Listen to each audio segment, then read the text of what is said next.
Welcome. I'm Josh Cruz, pastor of Counseling and Discipleship Ministries at Village Church, and I'm here with Shiloh Charity, who oversees our online worship. We are so glad to be here with you.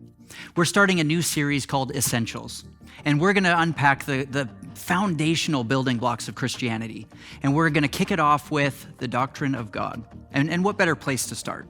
I mean, everything then builds from there. And we're going to push back some of the common difficulties, struggles that we have with these doctrines, and we're going to give compelling answers. We hope that God speaks to you today, and we're excited to hear what he has for us. We want to connect with you. A big part of what we do here is try to build community. You might have questions, you might have concerns, you want to connect. What about the message? What do we do here at Village Church? Go to thisisvillagechurch.com/. Connect? What do you put there? Connect. We did it. Connect with us, and we'll follow up with you. And we'd love to pray with you. We'd love to direct you to help you be part of the community here. Part of what we do as a community is we give. Out of obedience, out of sacrifice, out of love. You can go to thisisvillagechurch.com/give or text Village Church to 77977 and follow the instructions from there. We're going to move into worship in just a couple minutes here. But before we do, make sure you don't go anywhere after the message. We're going to have Pastor Michael come here, and I'm going to ask him some of the rubber hits the road questions as he talks about the doctrine of God. We want to make this hit the road for you so that you can walk it out and really apply it then to your life. So don't go anywhere. Don't go anywhere. But as we get into worship, like Shia, you were talking about the song choices, understanding who God is, the names of God, and what'd you put together? Yeah, thanks, Josh. So this is a new song called Forever Yahweh, and I'm really looking forward to it and excited for everyone for online to engage and listen to be a part of it because it talks about the names of God and his characteristics. So we see God in this song is referred to as Elohim. And Elohim means creator, judge. And we know that we are the created and God is the creator. So Elohim, El stands for God and Ohim stands for plural. So even in Genesis, we see this name referred to 35 times in 34 verses. God, plural. So we know the God that we worship is a triune God, Father, Son, and Spirit. And further in the song, we see God is referred to as El Shaddai. So when God introduces himself to Abraham, he refers to himself as El Shaddai, God Almighty. And we know from this story that God promises Sarah and Abraham a child. But Abraham's like, no way, man, this is impossible because Sarah is barren. And we know that they kind of did their own plan and they had a child, not necessarily the way that God had promised it, but God did deliver on that promise 25 years later. So not necessarily in their timing, but God was still faithful in that. So this song is called Forever Yahweh. And Yahweh, I have just been like looking into that name. And in Jewish culture, they actually won't pronounce the name Yahweh out loud in holy reverence to the name of Yahweh. Oh, interesting. Yeah, so as scribes were kind of translating this song, and when they were speaking it in Hebrew aloud, they would skip over the name. And eventually, they changed the name Yahweh to Adonai. And then when scribes continued this and translated it to English, they changed Adonai to Lord in cap locks. And in biblical language, repetition is so important. So when Jesus says, truly, truly, I say to you, like Jesus has got something really important to say. So when we see in the Bible, holy, holy, holy is the Lord God Almighty, who was and is to come. That actually means holy, holier, holiest. And this is the God that we are worshiping, Yahweh, Adonai, Elohim, El Shaddai. So I hope that everyone is encouraged today with this song.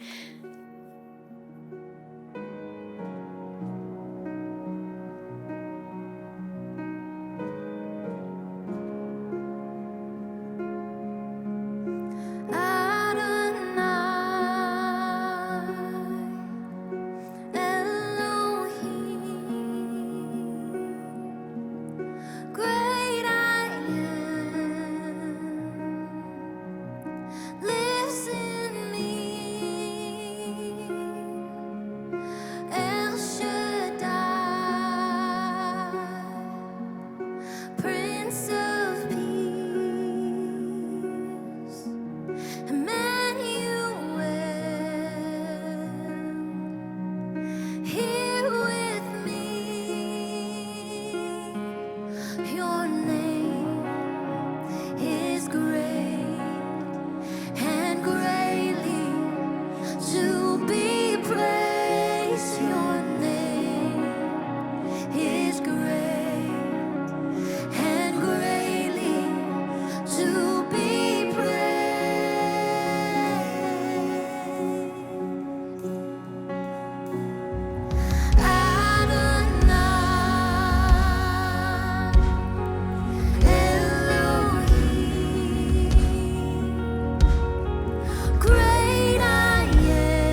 Hello, everyone. If you guys have Bibles, if you could turn with me to Exodus chapter 3, that's where we're going to be this morning.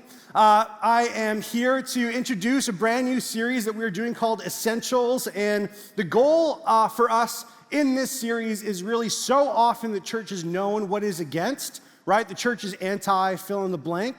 But so less often do we ever talk about the things that we are for. And especially in a post-Christian nation where there's a lot of different things happening, we thought it was just so important for us to be able to talk about the core, essential aspects of the faith. So we're gonna go through God today, then we're talking Bible, personhood, gospel and Jesus, and then the Holy Spirit and the church. And those are our 5 weeks. And we want to just have you know that there's so many different places where you're able to understand a lot of the things that are happening theologically, the way that our church believes a certain amount of things. There's groups midweek, there's Sunday messages, and there's also a platform that we have called Workshop. And we have an accompanying series on Workshop called Essential Doctrines that this is gonna be pretty 30,000 foot, broad strokes. It will not be exhaustive. And in fact, my message will probably overlap a ton with everybody else's. But if you want a much more in-depth, exhaustive thought about the theology of God, go to Workshop, and that's the best place to go for that kind of information. Okay, we good? The big reason as to why we want to do this and why this is so important is because what has happened over the last couple of years. There was a large kind of word that was floating around, especially in Christian circles, and it was this term called deconstruction. Deconstruction is not equivalent to atheism, which means I don't believe in this. A deconstruction mentality is basically someone who did believe, and for some reason they are breaking down some of the structures of beliefs that they had, which doesn't mean to walking away from the church. It could mean reconstruction, which is basically, hey, I had to break down a bunch of these things. I relearned a bunch of other things. I'm still in the church, love Jesus, so on and so forth. In other cases, deconstruction happened in a way where it would say, something happened in my life. I'm beginning to question all of the things that I previously believed, and now I'm eventually walking away to the church. So why does deconstruction happen? Deconstruction happens, this is me and a couple people sitting around, just batting around why this might happen from the Christian perspective. And these are kind of the 4 elements that we would see to be able to make deconstruction happen in someone's life. At one point, you have spiritual distrust. This is where you have a skepticism towards the church. You have a skepticism towards pastors. This is because of scandals. This is because maybe firsthand experience that you felt, people's theology changing in one political fashion or another. Maybe this is the category that made you kind of distrust everything and make you change the way you wanted to think. Others, there might be cultural pressures, right? You see the culture pushing us in a number of different ways, and it makes you begin to think, why do I believe the things that I believe? And so let me reconstruct or deconstruct all of my belief systems to now get to another place. Another way is what Dietrich Bonhoeffer called cheap grace. This is basically a lack of discipleship from churches to really teach their people what are the essential parts of what it means to be a Christian. So people will walk into a church and they'll say, I don't believe that Jesus is God. And we have this kind of a mentality in the Western church where you can be a Christian, but you don't actually follow Jesus. And this is the problem, is that we've kind of set the bar so low that you could walk in and we have all of these slogans and these things that we may say, but we don't actually truly understand the essentials of what it actually even means to be a follower of Jesus. And so when people are finally challenged in some of those areas, it makes you rethink whether I really even want to do this or not. And the last place ultimately is pain and hurt. There are things that happen in your life that make you question. You lose a loved one. Something happens in your life that you go, God, why did this? And it makes you unsettled and unstuck in terms of the things that you were believing, and you move into this very different way of thinking. The reason why this process might be important for a lot of people is because it will very helpfully declare what we mean by one simple word, and it's a very important word, and that word is God. For most of us here in the room, I would say the word God, and whatever you fill in that word with might be the most important thing about you. Is God nice? Is God mean? Is God here? Is God away? Who is God? Is he immanent? Is he transcendent? Whatever you define that word by is so important, and it means the trajectory of your life is different. A.W. Tozer wrote this: what comes into our minds when we think about God is the most important thing about us. The history of mankind will probably show that no people has ever risen above its religion. And man's spiritual history will positively demonstrate that no religion has ever been greater than its idea of God. We tend, by a secret law of the soul, to move towards our mental image of God. So what's the Bible's view of God? And what's a really good place for us to start with to get a glimpse of how God describes himself throughout the Bible? This is Exodus chapter 3, verse 1. Now Moses was keeping the flock of his father-in-law Jethro, the priest of Midian. And he led his flock to the west side of the wilderness and came to Horeb, the mountain of God. And the angel of the Lord appeared to him in a flame of fire out of the midst of a bush. He looked, and behold, the bush was burning, yet it was not consumed. Here we see this supernatural event where God is revealing himself to Moses, and this idea of God for us as supernaturally or completely other is probably pretty common in the world. If you just have a percentage point of how many people believe in God, it probably would be the majority in the world, even still with the rise of atheism. But the problem is that God has changed in its definition for most people. I live in Vancouver. I'm around a bunch of coffee shops. I'm sitting in these coffee shops, and I'll hear sentences like, well, God for me is like fill in the blank. Well, I don't think of God like that. I think of God like fill in the blank. And the problem with that kind of thinking is that the Bible doesn't allow us to do that. In fact, once you start thinking that you can make God more like you lose God completely. It's a one-way road. The Bible is like, great, we go towards him, not him towards you. He doesn't become more like you become more like him. And do you know how you know that God is fashioned in your image? When God hates all the same people that you hate.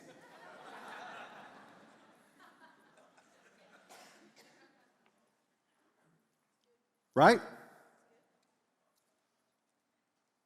Constantly moving him into this image. And when we begin to really analyze culture, we see a couple different things. I love Molly Worthen in the New York Times. This is what she writes. Western people want a God who is loving but not holy. They want the universe to hold their hand but not tell them how to live. And when we start actually just moving theology towards what we want and our desires and our emotions, listen to what happens here. This is how one writer says, theology becomes therapy. The biblical interest in righteousness is replaced by a search for happiness, holiness by wholeness, truth by feeling, ethics by feeling good about oneself. The world shrinks to the range of our personal circumstances. The community of faith shrinks to a circle of personal friends. The past recedes. The church recedes. The world recedes. And all that remains is the self. You have no idea the kinds of things that you are importing into your image of God. I love that the best example of this is kids. When I was a kid, I went to Sunday school, and I heard in a Sunday school lesson, they said, God is perfect, right? God is perfect. What does that mean? So I'm telling you the truth. I went to my Sunday school teacher, and you're telling me, this is what I said, you're telling me that God is like Brad Pitt. Right? As like a 6 or 7 or 8, I don't know how old I was. That's legitimately what I said. I still get made fun of it to this day. But to me, that was perfection. It was just like, hey, I'm Brad Pitt. I don't know. That's so dumb. And what like an outrageous kind of thing that we think, like, oh, of course he's not Brad Pitt, whatever. But the illustration is kind of similar, that we don't actually grow out of limiting God to our own understanding. God is not limited to how you think about God. God is not limited to your circumstances. God is not limited to how you feel or your emotions towards him. God is bigger than your situation. God is bigger than how you feel about God. There is so much to know about who he is, but the problem is that because the church has the truth, sometimes we think we are always right. It's not true. Just because we have the truth does not mean that we are always right. So of course, culture looks at the church and is immediately skeptical. Life is so hard, so complicated. There's so many things happening all at the same time. I'm gonna be kind of weary of a group of individuals who say they have all the right answers. Because the question is, where do they have their sources from? I have a friend who will chime in on any topic in the world, okay? And she'll say something to the effect of, oh yeah, I read about that, or I heard about that somewhere, right? And I'm not gonna use her name, because I don't wanna embarrass her, so I'm just gonna use a fake name. So Althea will say to me, I know everything about, it's not a real person, relax. Is everyone laughing? So she'll say to me, oh yeah, I totally heard about that. Oh yeah, I read something on that. And every single time she would say, I heard about that or I read about that, I know what she means is she saw it on TikTok, right? That's exactly what she means. Oh dude, I heard about that. Yeah, that fungi. It's doing some crazy stuff in Tokyo, right? It's crazy. I'm like, where did you hear that? She's like, CNN. I'm like, no, you're a liar. You saw that on TikTok because I saw the same one. And here it is, right? You're skeptical because of the sources. And how often does a person say, hey, believe this, when the people in our culture do not believe the same things that we believe about this thing? So how do we have conversations? How do we actually get past all of this? How do we begin to ask the proper things that make us truly understand the longings that are deeply in our heart? Because most people, most Christians, or most non-Christians will look at Christians and go, the reason why you believe in God is because God to you is nothing more than a feeling. It's just a fancy that you have. That's all it is. Or other people will look at Christians and they'll say, the only reason why you believe in God is because it's just a way of life for you. And our question back to culture has to be, what stories are you really living in? Because everyone is living in a story. A story that says, what are you feeling? What's the problem? What's the solution? And how do you get there? What are you feeling? What's the problem? What's the solution? And how do you get there? And every story that humanity buys into is answering those questions, but the ultimate question is the solution of all of those stories. Do they actually get you what you as a human being truly desire in your life? That's what we first have to understand.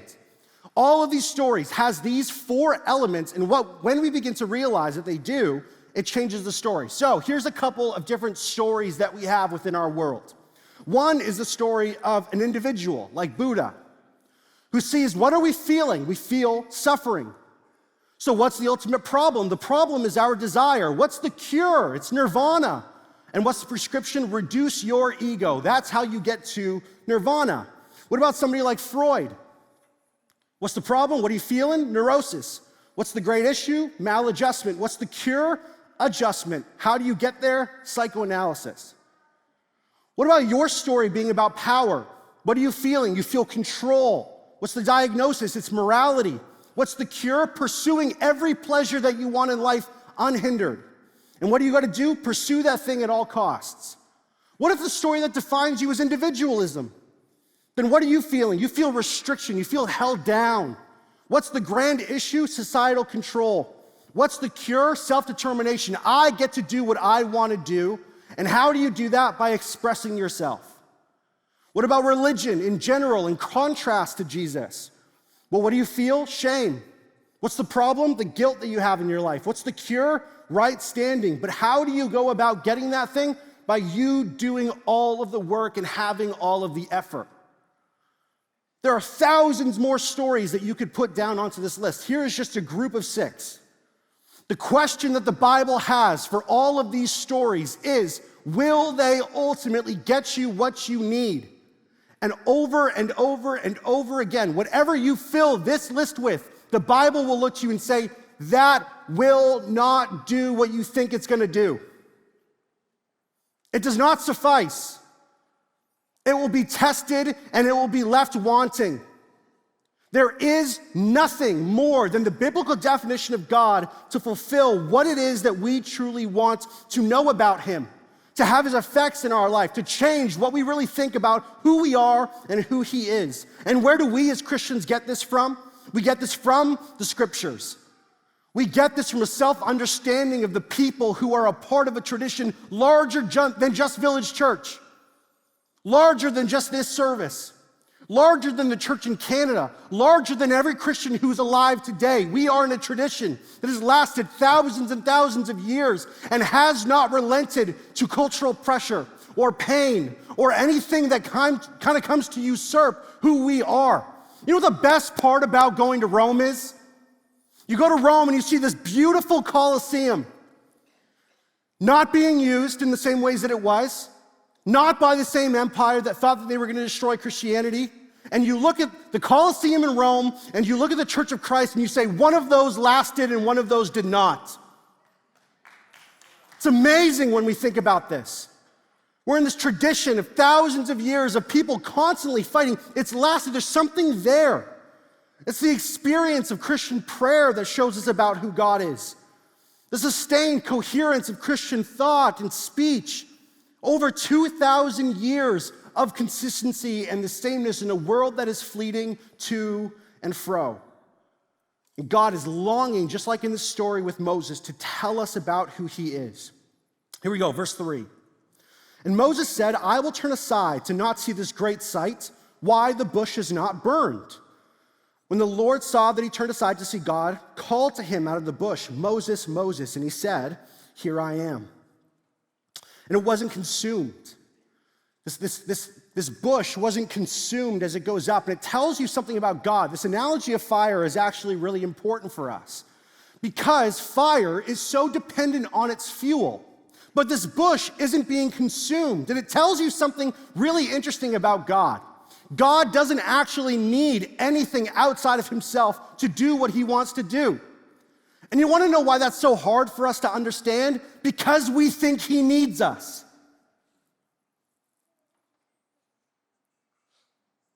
Let me tell you something that might just set you free. Ready? He doesn't need you. God is not pining and longing for your belief in him to make him happy.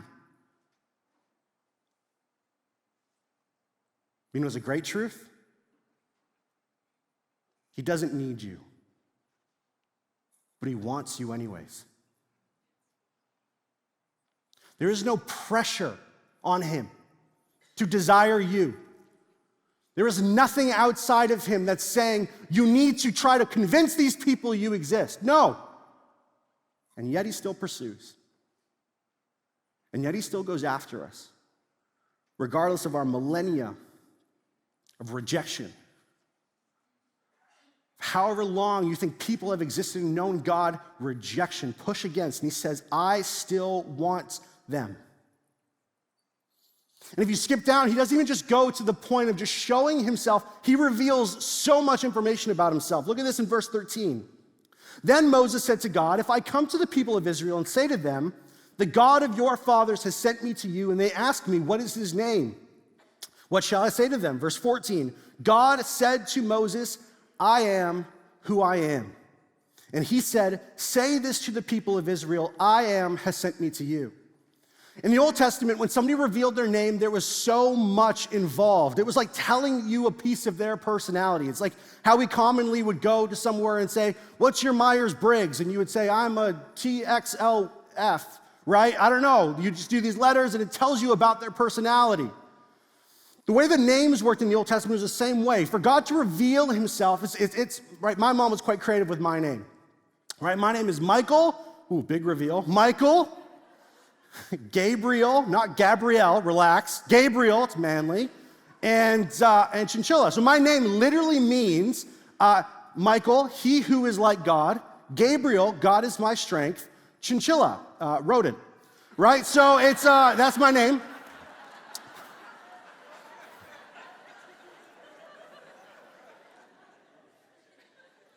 I'm not going to rebuke you as a church, but you laughed too hard. It's too much. It's too much. So God, looking at Moses, says, hey, this is what I want you to say. I want you to say, the I am is with you. The I am is with you. Such an untranslatable thing to say. The closest we can get to, in a paraphrase, is tell them being itself has sent you. It's like so other. It's just so grand. That the fire that is not depending on anything else to be self-existent, that has the power of its own, has his own name, that says, I have no beginning, I have no end. The past is not where I started, the future is not where I started, I am and I will always be. Everything depends on him, nothing that he is dependent on at all. A name is so important when we think about him. And there's something there's like another layer to his name. It's not just reality itself is so important, but there's also this other aspect when you actually look at the Hebrew words here being used, there's a very important thing happening. So in Hebrew, you would basically get these letters. These are your only evidence of God's name. This is called the Tetragrammaton, okay? So 4 letters, YHWH. That's why it's hard to translate. So when you hear the word God, sometimes you would refer, like in the song that we just sang, Yahweh, right? So that's one of the ways, because there's no vowels in Hebrew. So what goes in between each of these letters? We have to guess about some of those kind of vowels that go on. But it's just like in Spanish. I have a group chat with all of my family or whatever, and when they want to laugh, they don't write ha ha ha, they write ja ja ja ja ja ja ja ja ja ja. Why? Because in Spanish, using the same symbol of a J, it's pronounced like an H. Hebrew, Y's and J's are very similar. W's and V's are very similar. So how might you translate it that way? Okay, boom, JHVH. Which is how you get another name of God, right? And if all of the vowels are on the inside, Jehovah, Jehovah. See what I'm getting at? So there's all these different kind of things happening here that are pretty technical. But what you're gonna realize with this is that there's something important happening in the interplay of when God is saying his own name. When God puts his name in the mouth of Moses, he says, Yahweh. Okay? But when God says his own name through his own words, he will say, Ehwe. Okay? I screwed up something here. E-H. There we go. Ehwe. Okay? How somebody else will say it, how he himself will say it. Why is this important? Because when we say Yahweh, the name I am, I can't say to God, hi, I am. That makes no sense, because then it means that I'm talking about myself, because I am, you know what I'm saying? There'll be this paradox. Who am I talking about? Am I talking about me? I am. No, you are. It's like one of those. No, I am. No, I am. What? So, Yahweh, when we say Yahweh, actually will translate more to something like, he will be. And when God says, Ehwe, it means I will be. If you're confused about this, after the word I am in Exodus chapter 3, if you have a physical Bible, there should be a little footnote that pushes you down, and it will say something like, I am or I will be. Even God's name, his actual name, cannot even be spoken by anyone else other than himself. It's completely exclusive. Even when we try to say God's name, we can't even say it in the way that God says it. Do you hear what I'm saying? So not only is he self-sufficient, he doesn't need anything else, but God is completely unique. There's something about him that we will never quite understand. And we think we know him at like so many different levels, but to know him at one level is not to completely know him at every level. We think we know him logically. Like take the word I love you, okay, love you. If we think about it kind of in the grammatical sense or in the phonetic sense, the level of sound, we hear a sentence, a long I, the liquid consonant L, a short O, the voice fricative V, the silent E, the palatal semivowel Y, the diphthong U. That's a pretty comprehensive and exhaustive level at the phonetic level. This is a descriptive, exhaustive description on that level. But then there's the level of words and vocabulary. The letters sound and interact to form words, and the words point to realities beyond themselves. And then there's the grammatical level. There's the subject, I, the verb, love, the object, you. The verb is in the present tense, a true, exhaustive description on a sentence level. And you have all of these different levels. And what I'm trying to say here is that to know something exhaustively at one level is not to know something exhaustively at all levels. A complete description of reality on one level does not preclude a complete description on another level. We think of God, and we think of him in such a way where we say, I've read the Bible, theologically I've understood him, I know who he is, and we settle there. Philosophically, I understand the concept of God, I get him at that level, and so I know him. To understand on one level is not to understand on all levels, which is why God is constantly pushing us down the level of theology, the level of thought, the level of logic. But there's other description about fire that's so important. When we were living in Calgary, one of the things that we would constantly do is we'd have community group outside. I'd park my car, I'd walk the driveway, and as I'd walk out, before I could even get to the house, there was a smell that was coming around. And I could smell the fire in the backyard before I could ever even see it. And then I would walk around the house and I can smell it. And then now I can see the fire before I could ever experience it. And then I'd go right close to the fire and I'd feel the warmth on me. And now what do I have? I have the smell, I have the sight, I have the experience and the feeling. And God's pushing us into all these ways. And this is why fire is such a beautiful thing, because it's not to just know him philosophically. It's not just to know him theologically or logically. Have you really known him? Because he is a God who is not too far away to be experienced. He's a God who is here, who is immanent, who has been involved, that when he captures your heart. Blaise Pascal was a famous mathematician. When he was converted to Christianity through a prayer, he said, I encountered the God of Abraham, Isaac, and Jacob. Fire is how he described it. There's fire in my presence. And isn't this amazing? Who was the one who spoke first in this scene? Was Moses pursuing God at any point? No. God, in his experience, was first pursuing Moses.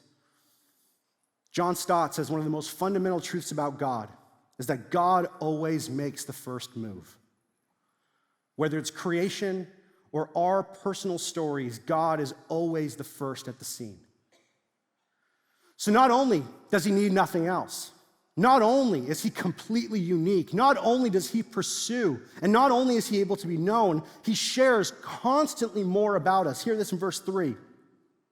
Moses said, I will turn aside to see the great sight, why the bush is not burned.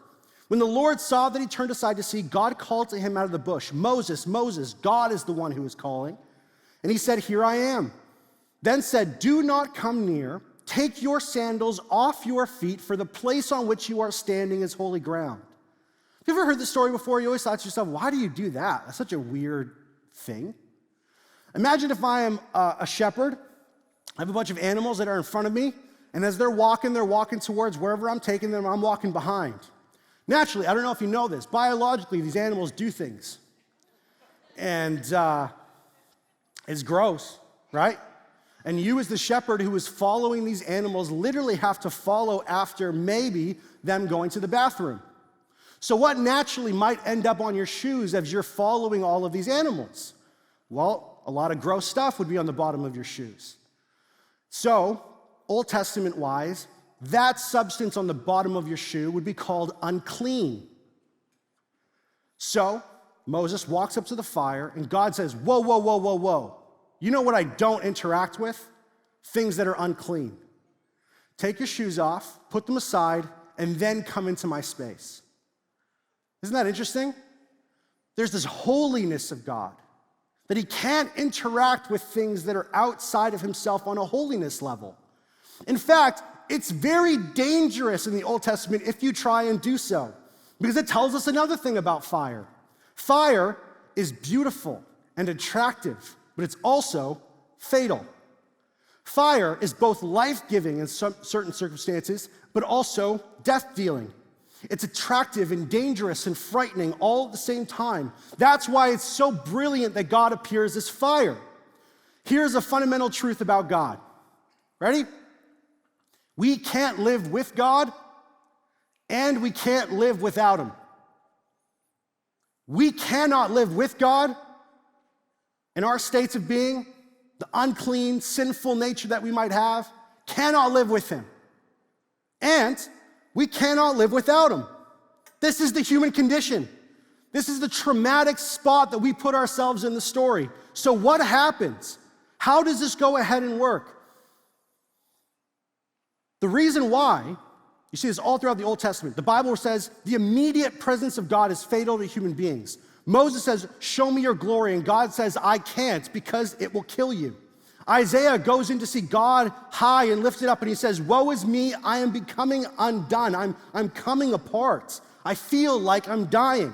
God comes down on Mount Sinai and says, I'm coming down on Mount Sinai in fire.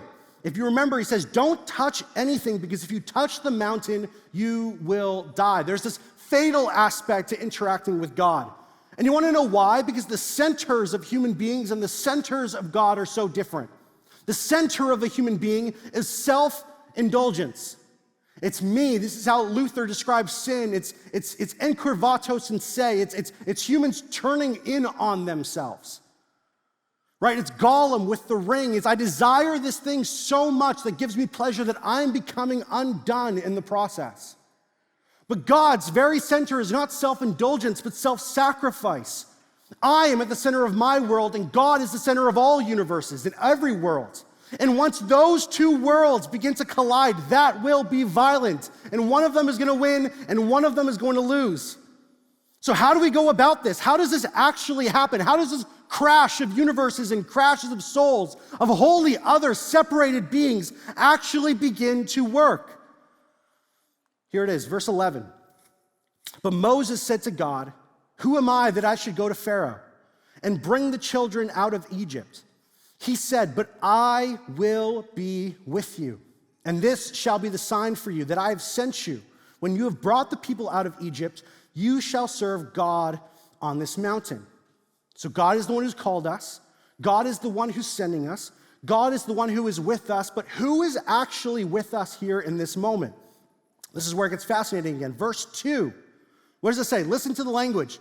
We know Moses says God is speaking to him. But how does the Bible describe the speaker? Verse 2. And the angel of the Lord appeared to him in a flame. I'm confused. Are you confused? Is this God or is this the angel of the Lord? Which one is it?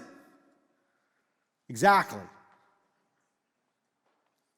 You know, there's a really interesting scene where Jesus goes and he's talking to the Pharisees and he says this word. It's so fascinating. He says, before Abraham was, I was. How does that make sense? Crash course on Trinitarian theology. Father, Son, Holy Spirit, co-eternal, distinct yet unified. They always were. So, question has to be, what happened with Jesus before the birth?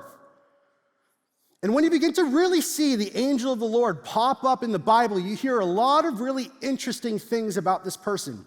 One scholar writes this: the angel of the Lord is revealed as a merciful accommodation of God, whereby the Lord can be present among a sinful people.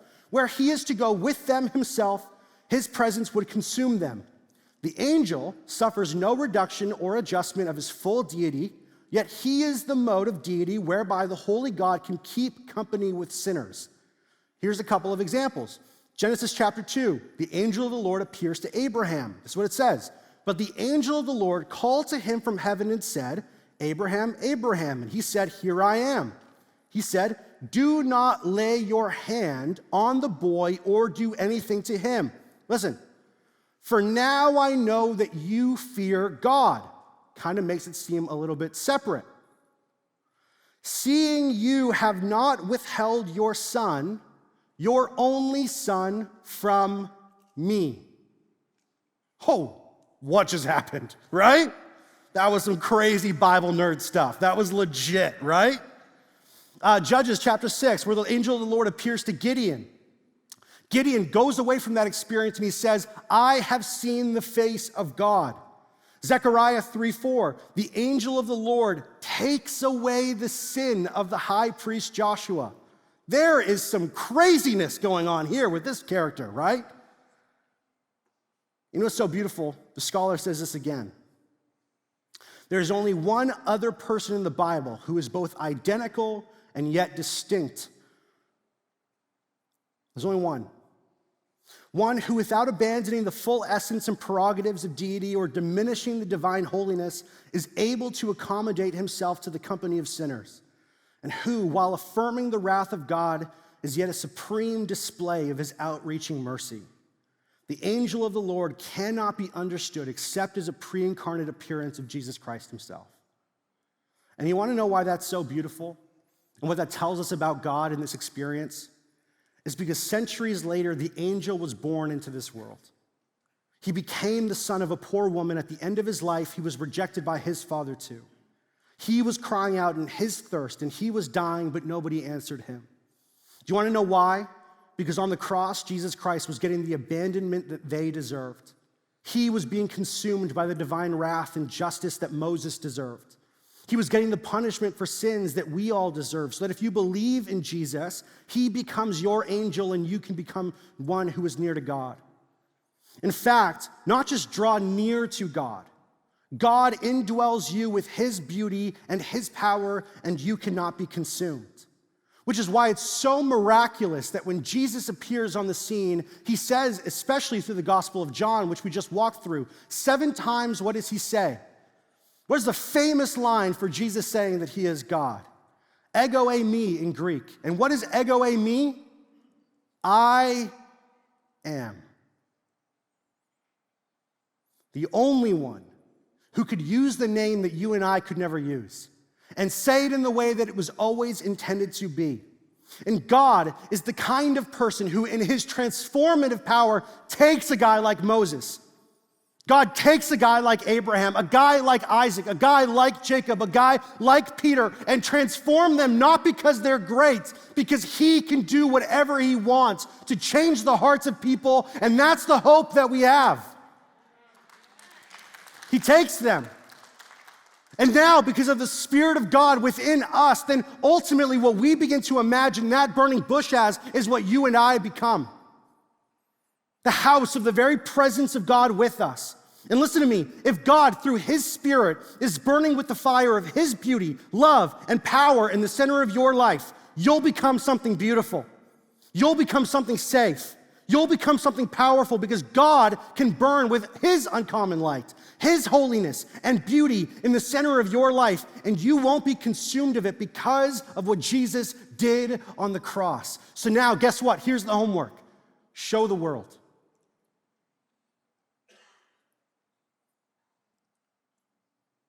Show the world. Show the world that you live by a completely different story than everybody else.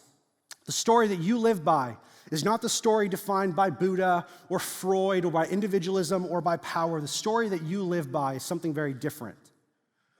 The story of Jesus is that the symptom is that we feel lost.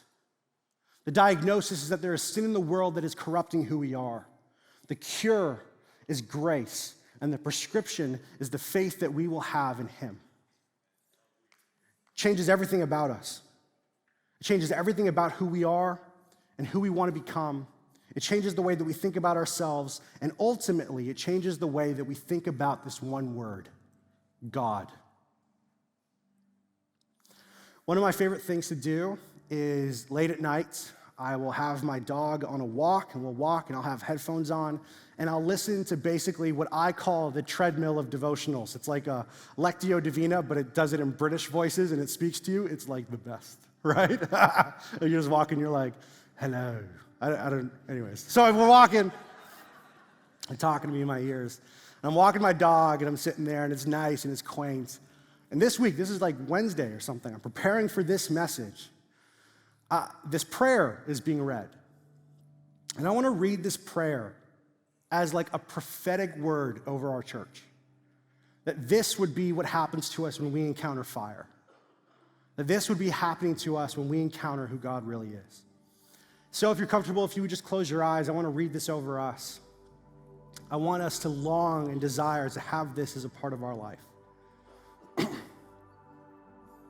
You, O eternal Trinity, are a deep sea into which the more I enter, the more I find. And the more I find, the more I seek. O eternal Godhead, what more could you give me than yourself? You are the fire that ever burns without being consumed. You consume in your heat all the soul's self-love.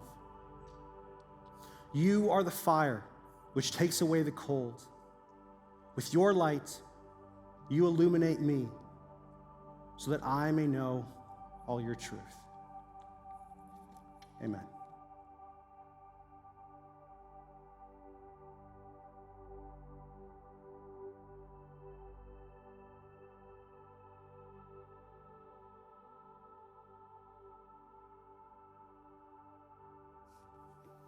Hey, Josh. Looky. Hey, Mike. How you doing? Great. Awesome. Thank you for joining us. Thanks for being here. I kind of want to jump right in, if that's okay. So many thoughts, pieces were then standing out to me.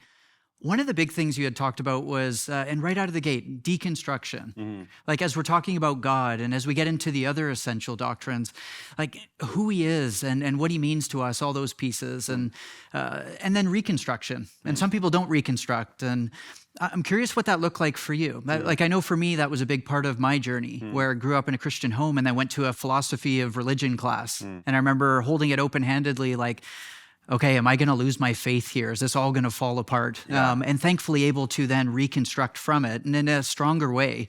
But what did deconstruction and reconstruction look like for you? Yeah, to be honest, I think a lot of people think deconstruction and like leaving the church are synonymous with each other, and that's not really how it works. Like a deconstruction can be, I'm destroying all of these, pretenses or beliefs that I had beforehand, and I rebuild it more properly. And so deconstruction is not a necessity for every Christian.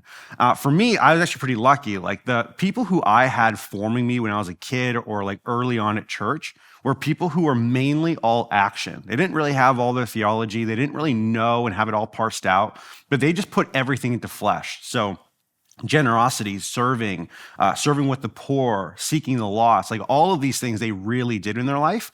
And so I felt like my original construction of the Christian belief was like really sound and really good.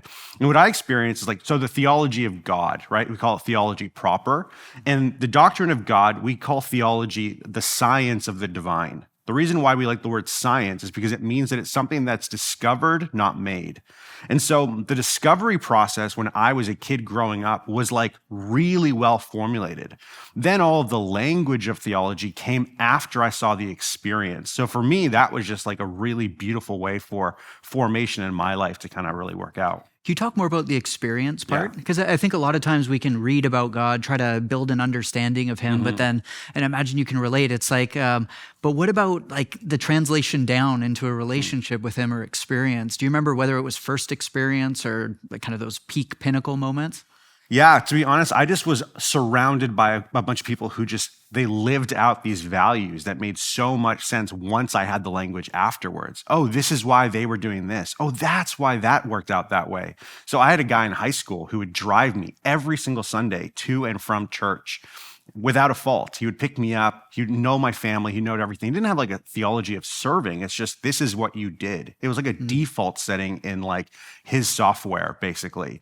My mom, she just all growing up just showed generosity in every which way, whether that's financially or driving an hour out of the way to go drop somebody else off or pick somebody else up, to pick up the bill for someone. These are just things that I thought this is what you just do as a human before I realized that there was this theology on the back end of this. And so there's countless experience of people going to, I had a youth pastor who would just go to skate parks and he would just have all of his Gatorade and food and just talk with people who were skating and have these conversations. And it really was like, man, maybe this is what missional life looks like. It really is just, it's not going crazy and saying a bunch of weird things. It's just starting a relationship, being generous, having a conversation, inviting someone to church maybe, or if they want to introduce a conversation about God, maybe we do that. So there was a lot of these really formative experiences for me that were really helpful. Well, and it sounds so real. It's like in the everyday. day, like bringing Gatorade, bringing this. It's like the hands and feet of Jesus, as we talk about, and it doesn't necessarily have to be like explicit. And you know Jesus loves you. Yeah. I mean, we can absolutely do that, but Right. it sounds like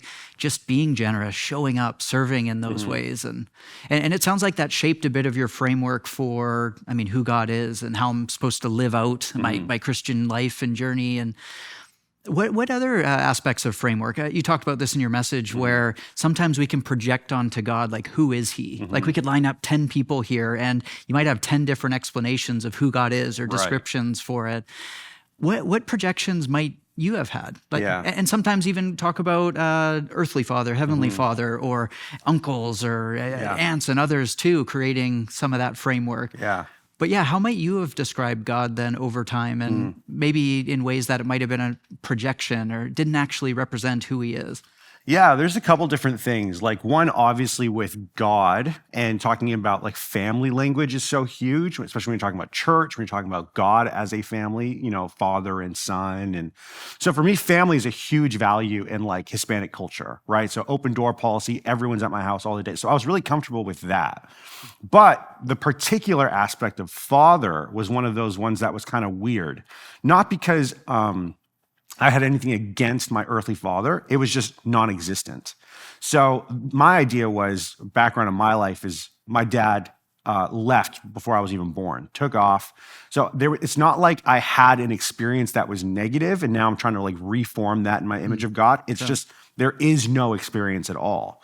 In fact, later on, I could look back at it and go, oh man, that's probably a person who didn't even want me. So then the idea of God wanting me might have been a gap that I didn't quite know how to fill up. And once again, it was like these sermons that I listened to when I was in high school. It was these people who were just introducing to me like this actual love of what it means to have a father in your life that actually allowed me to reform a lot of those views and was really important for me. So that was probably the biggest one, I would think, is to see as like I don't quite get how like my earthly father wouldn't want me and suddenly this heavenly father would.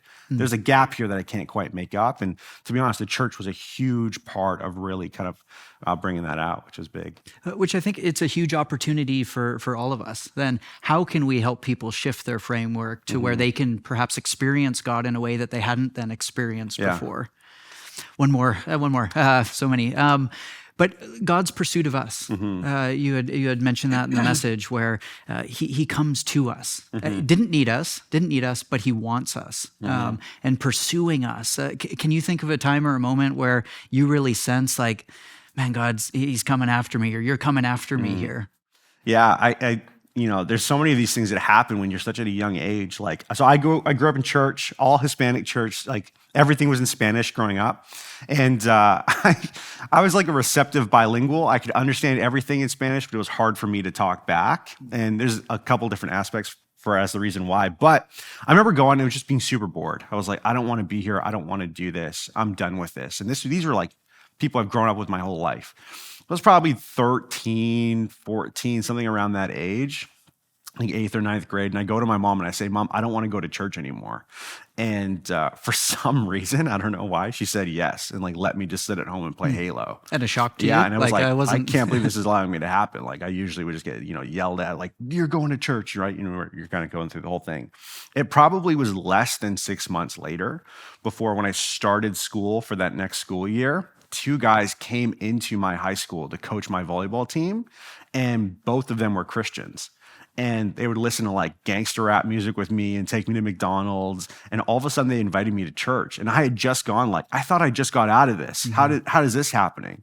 And the first time I go there, I sit in this church, and it was like kind of geared towards young people. I get a Slurpee when I walk in. I'm like, this is the greatest church experience I've ever been to in my entire life. Gatorade, Slurpee, there's a theme here. Yeah. And to be honest, there's this ringing theme. I said it in the sermon a little bit, but there was this one particular message, and it was just Luke 15. And I heard it probably like 6 times within that 1 year of me going to that church.